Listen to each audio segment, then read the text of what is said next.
Hello friends, welcome to Malathi Samaiyal Studio. Our channel இப்போதான் நீங்க first time பார்க்கறீங்கன்னா subscribe பண்ணிடுங்க. அப்படியே பக்கத்துல இருக்க bell symbol-ஐயும் click பண்ணிடுங்க.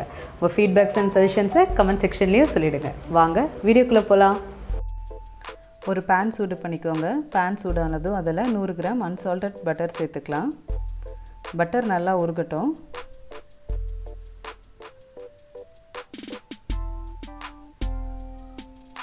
பட்டர் நல்லா உருகுனதும் இதில் 3/4 கப் மைதா சேர்த்துக்கிறேன். மைதா சேர்த்துட்டு நல்லா பட்டர்லேயே மிக்ஸ் பண்ணுங்கள். 2லேருந்து 3 நிமிஷம் அப்படியே இது பட்டர்லேயே குக் ஆகட்டும். ஸ்டவ் வந்து இந்த டைமில் லோ ஃப்ளேமில் வச்சுக்கோங்க. அடுத்து இதில் 1 லிட்டர் பால் கொஞ்சம் கொஞ்சமாக நம்ம சேர்த்து நல்லா கட்டி இல்லாமல் கலந்துக்கலாம். ஸ்டவ் இப்போவும் லோ ஃப்ளேமில் தான் இருக்கணும்.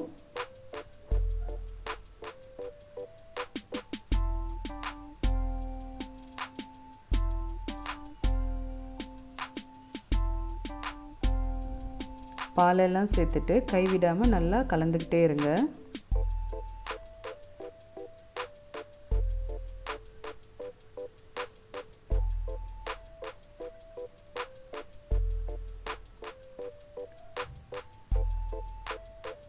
இப்போ இதில் 1/2 கப் சர்க்கரை சேர்த்துக்கிறேன். சர்க்கரை சேர்த்துட்டு அகெயின் நல்லா மிக்ஸ் பண்ணிகிட்டே இருக்கலாம். இந்த டைமில் ஸ்டவ் வந்து மீடியம் ஃப்ளேமில் வச்சுட்டு கைவிடாமல் கிளறிட்டே இருங்க.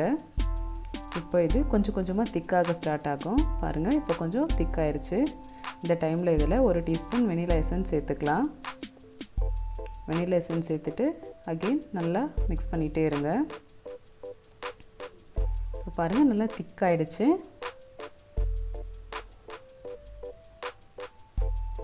இதுதான் கன்சிஸ்டன்சி. இப்போ இதை ஒரு மோல்டுக்கு மாற்றிக்கலாம். நீங்கள் எந்த மோல்டு வேணால் எடுத்துக்கோங்க. கேக் மோல்டு இல்லைன்னா நார்மல் டிஃபன் பாக்ஸ் அது மாதிரி எந்த மோல்டு வேணாலும் எடுத்துக்கோங்க.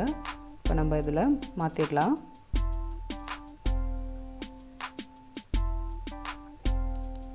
இப்போ இதை ஒரு 1/2 மணி நேரம் நம்ம ஃப்ரிட்ஜில் வச்சிடலாம். இன்னொரு பவுலில் 1 டேபிள் ஸ்பூன் சோள மாவு எடுத்துக்கோங்க. 100 ml தண்ணி சேர்த்து நல்லா கரைச்சி எடுத்துக்கோங்க. எந்த கட்டியும் இல்லாமல் நல்லா கரைச்சிக்கலாம்.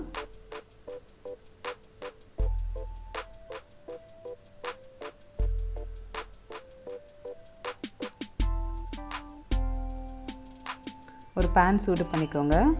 பேன் சூடானதும் 80 g சர்க்கரை சேர்த்துக்கலாம். சுகர் வந்து நல்லா கேரமலைஸ் ஆகணும். பாருங்கள், கொஞ்சம் கொஞ்சமாக கலர் மாற ஸ்டார்ட் ஆகுது.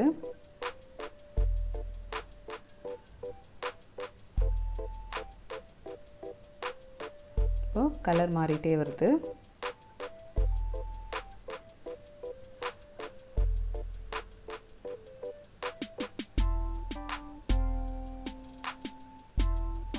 இப்போ இதில் 1/3 கப் அளவு தண்ணி சேர்த்துக்கலாம். தண்ணி சேர்த்தது கொஞ்சம் தெறிக்கும், அதனால் பார்த்து சிம்மில் வச்சு மிக்ஸ் பண்ணிக்கிட்டே இருங்க நல்லா.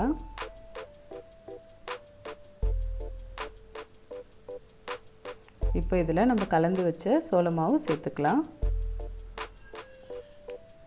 ஸ்டவ் வந்து லோவில் வச்சு நல்லா மிக்ஸ் பண்ணிக்கிட்டே இருங்க. கொஞ்சம் திக்காக ஒரு சாஸ் மாதிரி வரும். பாருங்கள், நல்லா திக்காக ஆரம்பிச்சிருச்சு. கைவிடாமல் கிளறிட்டே இருங்க, எந்த கட்டியும் இல்லாமல்.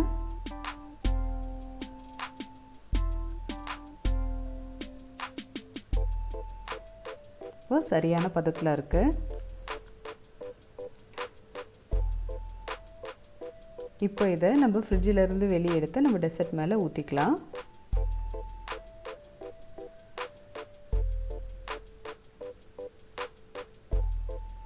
ஊற்றிட்டு நல்லா சமமாக பரப்பி விடுங்க, ஒரு லேயர் மாதிரி.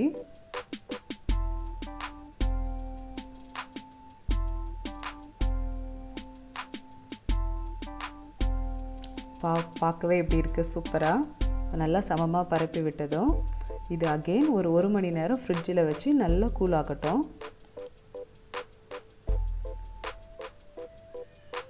இப்போ நான் 1 மணி நேரத்துக்கு அப்புறமா அதை வெளியே எடுத்துருக்கேன். பாருங்கள் எப்படி இருக்குன்னு.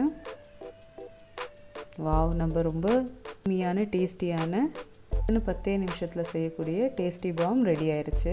இது வாயில் போட்டதுமே நல்லா கரையிற மாதிரி சூப்பராக இருக்குது. உங்கள் வீட்டு குட்டீஸ்லேருந்து பெரியவங்க வரைக்கும் கண்டிப்பாக எல்லாருக்கும் ரொம்ப பிடிக்கும். நீங்களும் எல்லோரும் வீட்டில் ட்ரை பண்ணி பாருங்கள். தேங்க்யூ.